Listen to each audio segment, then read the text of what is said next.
How's it going, guys? My name is Zach with the Movie Castle, and today we're going to be taking a look at my complete James Wan DVD and Blu-ray collection. This is a video that I've been wanting to do for a while, and I'm so excited I finally got to do it now. James Wan, I've said this before, but he's probably the best horror movie director that's still working today. He's just made so many grade A gold star classics, and like 3 of his films have spawned major franchises. He's a really great director, and I really do love his work. So we're going to be taking a look at the collection. Now, that being said, a few things I have to say before we get into this. Today we're only looking at the feature-length films that he directed, so none of the ones that he just produced. So that's a lot of the sequels to his movies. Second, this is a DVD and Blu-ray collection. Some of them are on DVD, some of them are on Blu-ray. A few of them I have dual formats for, but I don't necessarily have dual formats for everything. And the last thing I need to say before we get into this is that according to IMDb, he made a feature film in the year 2000 called Stygan, S-T-Y-G-I-A-N. Now, that being said, I don't believe this ever had a physical media release. I haven't seen it yet, and I can't really find out too much about it, but that would have been a few years before Saw, so if I had to guess, that would probably just be a student film, which would explain why it was never released. But that being said, if someone wants to release it, I would definitely pick it up and check it out. I'd be really curious to see what that film was like. But anyway, 10 movies to take a look at here. A lot of them are really great, plus one secret extra bonus item from James Wan here, which we'll take a look at, and you'll see what that is in just a little bit. But anyway, let's go ahead and jump in to his first theatrical film. Now, this pack that I have has the first 5 movies in it, but we're really only going to be talking about the first one. I do have most of the other Saw sequels, although I haven't picked up Spiral yet. I do want to get Spiral. That was a fun movie. But anyway, this one has Saw 1 through 5, and they're all in their uncut versions, and we get a really gruesome image of Tobin Bell's face stretched out on these straps here. But anyway, the first Saw, this movie started the modern gore-sploitation movement, and it was a huge hit, you know. Imagine having your first theatrical film spawn a series of, what is it, 9 films now? That's crazy. But yeah, it's basically you get these 2 guys, they wake up in a bathroom with their legs chained to the wall, and they have to figure out how to get out. They have to solve a series of puzzles, and there is some gore and there's some gruesomeness. Although that being said, part 1 is not as gory as the franchise is known for being later. And if you're not into all this stuff, I would say at least check out part 1. Part 1 really isn't too gory and crazy and all that, but it is a really good puzzle. It is a really good mystery. And a really interesting killer, you know. The killer here sets up these death traps, and he says people aren't appreciative of their life, and if I put them through a trial, they'll learn to be more appreciative, you know. So that is a really interesting motivation. If we flip this edition onto the back, we can see the information for all the movies in here, and it does keep the tagline on here, you know. So, Saw, every puzzle has its pieces. And if we open it up, there's the disc for the first movie.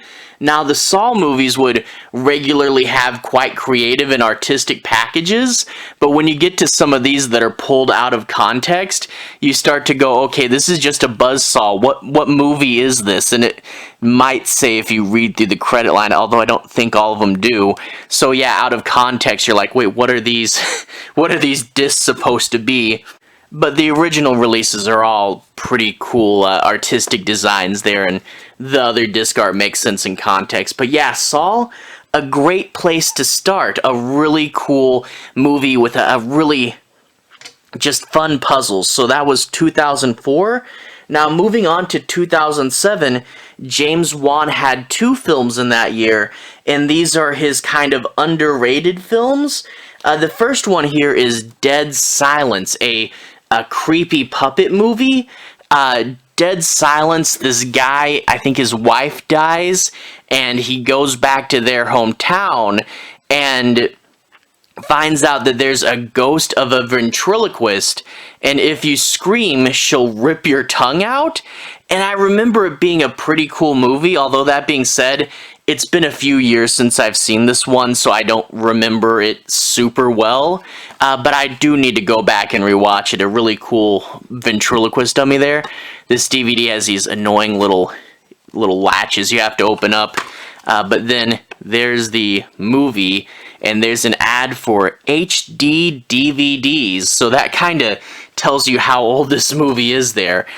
Anyway, yeah, so Dead Silence, it wasn't near as big a hit as Saw, and that was quite unfortunate. I mean, it's still a pretty good movie. It's probably one of his worst movies, but it's still pretty good. But then you have his other underrated movie from 2007, and that is Death Sentence with Kevin Bacon here. And this movie is really, really good. It's a brutal action throwback to the 1970s revenge thrillers. Basically, Kevin Bacon's son is killed in a gang initiation. To get into this gang, you have to kill someone. And they kill Kevin Bacon's son, and he goes on a path for revenge, and it quite quickly gets way too violent and way too dark, and you can tell that this guy's gotten himself in over his head. But a really good 70s throwback revenge movie. Really, really great, and this is one of James Wan's films with a big cult following. There's so many Death Sentence fans, they'll be like, you have to watch this movie. And there's definitely a good reason for that. Open it up. There's the disc there. This is a former Blockbuster copy. I got it used, not from Blockbuster, but that's where it came from. Previewed $9.99.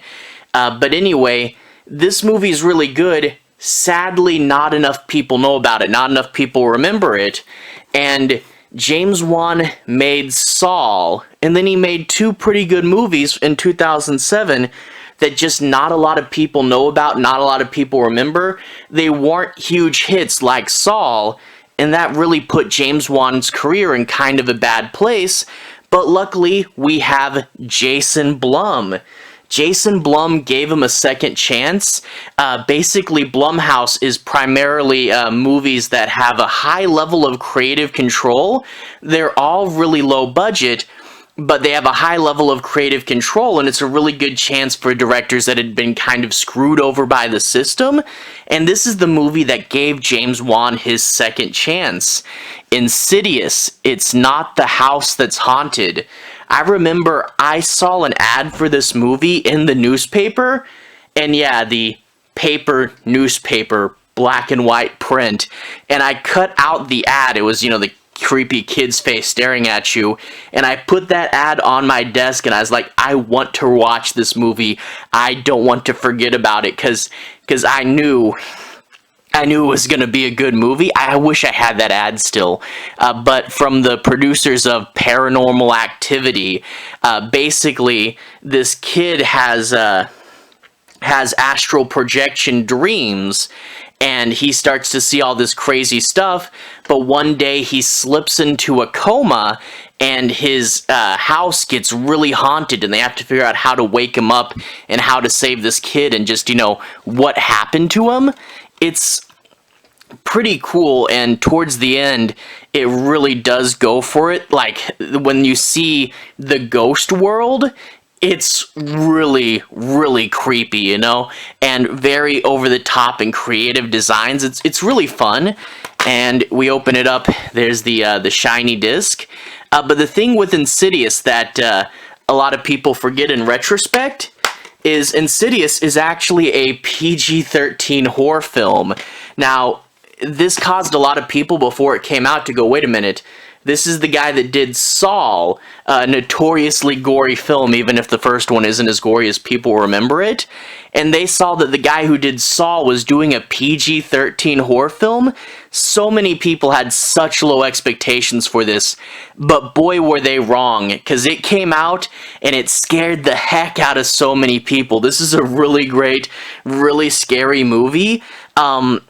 And people really weren't expecting it. They were expecting it to be really bad because it was PG-13. They thought it was a cop-out. It was a cash-in film, a horror director going to PG-13 horror just to make some money.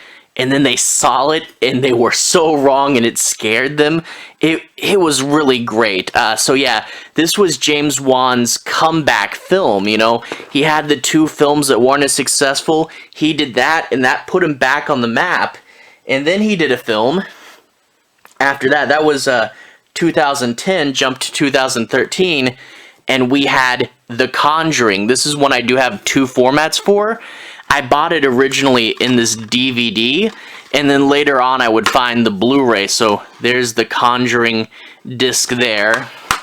And the DVD has the cover of the house with the noose in the shadow. And the Blu-ray has the famous hide and clap scene. And if we open it up, this actually does have the DVD in it as well. I just haven't got rid of my original DVD copy. I don't know, I like the two different covers, I guess. But The Conjuring is based on the case files of Ed and Lorraine Warren, two real-life ghost hunters, and it's based on their real-life story. The classic haunted house story of a family moving into a new house that they got cheaper than they should have. But of course, as time goes on, they find that it's haunted and scary things start to happen. Now, this isn't a concept that we haven't seen before. I mean, right off the bat, sounds a lot like Amityville. The thing is, this movie's really, really well made. It didn't reinvent the wheel, but boy, is this like the best wheel possible. The first thing that stands out, characterization. A lot of horror movies don't get that right, but you really feel for Ed and Lorraine Warren as two people trying their best, just really good people, and they make the family so realistic and natural, so when scary things happen, you really don't want anything bad to happen to them, and you bet scary things happen. This is such a really good build-up of scares leading to a great finale. This movie's really scary. One of the scarier movies made lately, and it was just... It's the classic haunted house story, but done about as well as you could possibly hope for. So, yeah, James Wan came back with Insidious, but then had undeniable critical acclaim when he did The Conjuring. So that was 2013, but also in 2013, he would do the Insidious Chapter 2, going back and doing a sequel to Insidious. It was a huge hit, so that's an obvious choice. This takes place just a little bit after the first movie. It was one of those that basically continues right where the first one left off. And the first one, the villain was the lipstick demon. In this one, it focuses on the Black Veil Bride, which was in the first movie, but wasn't really the primary antagonist. But now, that ghost takes over. It's been a few years since I've seen this, but I really want to do a rewatch of all the Insidious movies, because they're all pretty good. 3 and 4, James Wan would not direct, and they're not as good as the first two, but they're all still pretty good. And Insidious 2, a pretty worthy sequel. Well, Chapter 2, rather, not just 2. But anyway, really like this movie as well. Not as good as the first one, but still pretty good. But then after that, he did Furious 7. Now, to be completely honest with you guys, I haven't seen this movie. I picked it up because I wanted to have a full James Wan collection, and I found this in clearance for like $3, and I'm like, okay, I'll go ahead and grab it. But the only Fast and Furious movie I've seen is the original Roger Corman one from like the 50s, and if you guys are fans of this movie, tell me, do I have to see all 6? Because I'm curious to see what James Wan did with it, but I don't really I don't really have much interest in the franchise. But anyway, I do know his career notes with this. Basically, James Wan signed on to do Furious 7, and this one would come out in 2015. Now, one of the film's stars, Paul Walker, would die during production, and it took him a long time to figure out how to finish the movie in a respectful manner. And when they did finish it, it was a really good tribute to him, and this movie was wildly successful. This movie made a ton of money. You know, James Wan already had 3 franchises going at this time in the horror world, and he had critical acclaim with The Conjuring. But when he had Furious 7 and it made a ton of movie, that proved him to be a big blockbuster director, not just a horror guy, but this is the movie that made him into a big blockbuster director, and it's really great to see him having so much success here, but this was the big film, you know? Open it up, we got the disc here. So yeah, if you guys are Fast and Furious fans, like I said, I haven't seen this one yet, but you know, can I watch it just by itself? If you guys know, tell me. But anyway, jumping on to 2016, he would give us The Conjuring Chapter 2, and much like the first Conjuring, I do have dual formats for this one. I got the DVD first and would later upgrade to Blu-ray. An interesting thing with the DVDs here is the second disc is special features, and on the Blu-ray, they're all put on one disc, so really tells you about Blu-ray's storage capacity. And also note that the wider poster angle, see how this cross here is cropped, and there it is over there. But anyway, The Conjuring II, a rare sequel that does a lot of what the first one did. It's the Warrens are here still. They're still very good people, but also it's another family and another realistically portrayed family, and they're once again haunted by ghosts. And it is a lot of the same formula as the first, but this is a rare case where it doesn't feel derivative. Instead, it feels kind of like another episode with these characters, and they change it up just enough. This one's set in England. They're covering the Enfield poltergeist, so right away a different setting. And the family here is different. This family is missing their father, so you can tell they've been through a fair bit of trauma. And this movie introduced the creepy nun that would later get her own spin-off film, as well as the Crooked Man, which is supposed to get his own spin-off film. But also, you know how most people, when they think a classically styled haunted house movie, they think of the Amityville Horror? This movie uses Amityville as its opening, as its prologue, something that big, and it just brushes it off, you know? So the Conjuring movies, the first 2 did isolated openings. So The Conjuring 1 had Annabelle, Conjuring 2 had Amityville, but another really good story, primarily focused on the young daughter this time around as opposed to the parents, and, you know, a really great classic haunted house story. Really fun, a rare case where the sequel is as good as the first one, and I really like The Conjuring 2. It's the same feel, a different haunting, and overall, just like the first, really, really scary. And there's been a ton of other Conjuring films, and some of them have been better than others, but James Wan's 2 are really, really good. But anyway, that was 2016. Let's move on to 2018. His next giant blockbuster film, he would do Aquaman for the DCEU. And Aquaman was one of those characters where before the DCEU, everybody joked about him. Then you had Jason Momoa showing up for the role, and everyone's like, okay, he's pretty cool. And James Wan delivered us a really cool version of Aquaman. This thing was a huge hit. I believe James Wan is going to do the sequel. Giant blockbuster movie. But what James Wan did with this one is a lot of his movies do study old movies. You know, Death Sentence being an old school grindhouse revenge throwback, you know, and Conjuring taking, you know, Amityville notes. This one, I really feel like with Aquaman, he went back and looked at all these cool things from summer blockbusters and remixed them into this movie. You can see elements of Star Wars and Indiana Jones in here, but he mixed them up in such a creative and unique way, and it really gave us a fun superhero adventure movie. And I really do like Aquaman. Probably one of the best movies in the DCEU. Flip it to the back, you can see Black Manta, a really great enemy. He's not the main enemy. The main enemy is actually Patrick Wilson, which it's weird to think of him in a superhero movie as a villain, but he pulls it off pretty well. Black Manta, that was a really cool side villain. I hope that the sequel's mostly about him. Anyway, open it up. The disc has Aquaman's trident there. But anyway, that was really, really fun.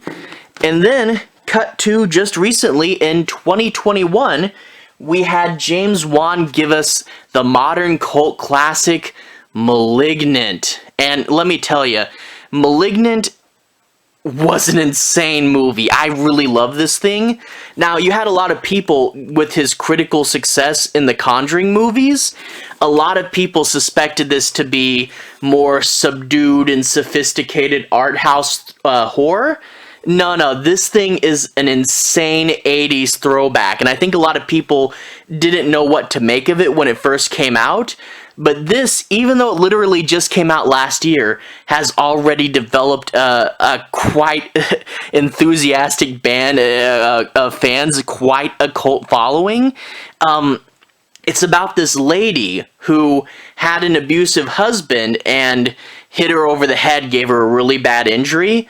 While she's recovering from this, a mysterious figure breaks into her house, kills her husband, and almost kills her. But when she wakes up, she has a psychic connection to this killer, and the killer's going around killing people. He's made a golden dagger out of an award that one of these doctors who wronged him won, and he's got this cloak, this messed up face, almost looks like something out of a Giallo movie, and he's going around killing people with a golden dagger. And there's also some really cool special effects, like the world will melt around her when she shifts into the killer's perspective. And it's not just a psychic link movie. I definitely want to say that. There's lots of other cool elements of, like, say, early Cronenberg and Italian horror, and lots of really just insane, amazing stuff. And this movie really swings for the fences at the end. I really want to say, like, this movie, if you're fans of 80s horror, you have to go and check it out. Some of the people that are more into, like, cool, calming, collected art house horror just really didn't know what to make of this thing. Definitely go watch it if you're 80s horror fans. This is a great throwback, and I love that after James Wan had massive success with Furious 7 and Aquaman, he just said, you know what, I'm gonna make the film that I want to make, and I don't care what anyone else thinks. And I love this movie. Not everyone loved it. I loved it, and a lot of people really, really love this movie. Anyway, take off the slipcase, open it up, and there's the disc, the classic Warner Brothers black with silver on it. And yeah, definitely love this movie. For me, I put it as a horror movie of the year for 2021. But anyway, you know how I said I had that bonus item I wanted to show you guys? Well, back in 2011, so that would have been after the first Insidious movie and before The Conjuring, James Wan actually made a comic book, Malignant Man. Now, despite the title, Malignant Man has nothing to do with Malignant. It's just the title happened to be similar. But what I believe happened with this is James Wan wanted to make Malignant Man into a movie, but didn't really have all the connections, didn't really have the budget, and Malignant Man never became a movie. So he went to Boom Studios and turned it into a comic book. So yeah, this is James Wan's comic book. Now, if we open it up to the credits page, there we are. We see created and story by James Wan, written by Michael Allen Nielsen, and art by Peter Kowalski. So story by, but not written by. This usually means that James Wan did a movie script and then this guy adapted that script into a comic book script. I would guess that's what's happens. But anyway, this comic's about this guy who's dying of brain cancer, and he's in the hospital, and he's getting treatments, but they don't expect him to live. One day he sees a mugging, and he goes, well, I might as well stop that mugging. I'm gonna die. I might as well try to do something heroic with my life. And he gets shot, and they take him in for brain surgery because there's a bullet in his head, and an alien monster pops out of his head, wriggling tentacles, and they find out, oh man, this guy never had brain cancer. This guy had an alien parasite in his head, and it turns out he was part of a secret Stranger Things almost style government program, and this lady shows up when they find him in the hospital to take him away, and there's all this action and stuff, but basically they're malignants, people with aliens in their head, and they have these special blade weapons, and they're super fast, super strong, really crazy fighters. This whole thing really does feel like, what if there was a grindhouse version of the Matrix, you know? So really cool fighters with aliens in their head. A really fun, grindhouse action style comic. And it would have made a really fun movie. But as you can see, this would have been right here, as opposed to after this or this. You know, so yeah, James Wan did not have access to the budget to do Malignant Man justice. They talked about doing it as a movie for a while, but nothing ever came from it. And I can imagine that after you do Malignant, if he did ever make Malignant Man, he would probably have to change the title or rewrite the story to make it a sequel or something. I don't know. But a fun story. I wish it got made into a movie. But for now, we do have the comic. So that's his 10 movies and a comic book, the complete James Wan director collection. Lots of really interesting stuff. You know, obviously, you had Saw, The Conjuring, and Insidious all becoming giant, huge franchises. Well, the lowest of which, Insidious, that only had 4 movies, but still 4 movies is a really good run. So he had 3 major franchises. He had 2 giant box office successes with Furious 7 and Aquaman, and then he has some cult classics like Death Sentence and Malignant, which aren't the biggest movies ever, but have such diehard fans. And even, you know, Death Sentence... No, man, I can't talk right. Dead Silence, probably one of his worst movies. It's the one that's forgotten about a lot. That's still a pretty fun movie, you know, so he's never really made a bad movie, you know. And lots of great stuff, and I'm glad to finally be doing this video. I really love James Wan's movies, and I'll try to definitely cover them all over time. But anyway, to everyone who's watched so far, thank you for watching. To everyone who's liked and subscribed, thank you. You really are helping the channel out. Now, I've done complete director collections before. John Carpenter, Wes Craven, Rob Zombie, Don Coscarelli. If you want to see more of my complete director collections, I'll put a relevant playlist on the bottom. That should be my director collections playlist. So if you want to see more, you can click right there and see more.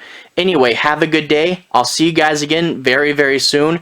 Director collection playlist on the bottom. Have a good day now.